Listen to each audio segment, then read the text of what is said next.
I'm Sol from Baking and Pastry. We are here today to talk to you about a very interesting topic, baking with the earth. Then we'll start the presentation. The table of contents. First, environmentally friendly materials for the earth. Second, the meaning of the title. Second, environmentally friendly materials for the earth. Third, recipe and poster. Finally, reason for selection. Around the world, 1.3 billion of ugly materials are thrown away every year, and non-biodegradable plastics are constantly used, which decompose and cause environmental pollution. So contrary to these ingredients, we decided to use eco-friendly ingredients to make bread and participated in the earth-saving campaign.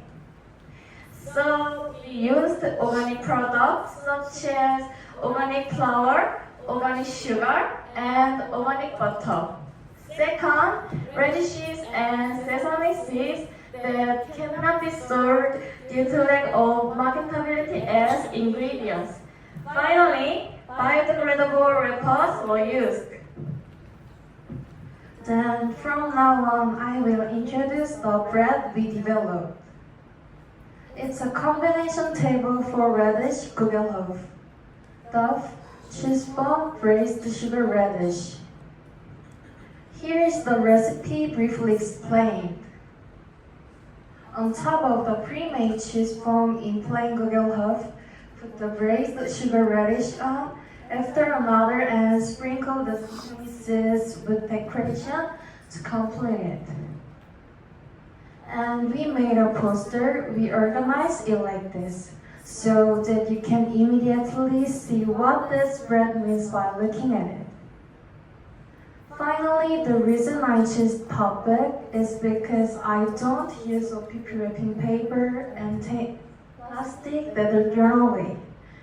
But I want to make a bread that thinks of our environment we'll live in the future by using materials that are simply thrown away because they were ugly. Therefore, creating sustainable ingredients. We will protect the earth today and tomorrow. This is the end of the presentation. Thank you.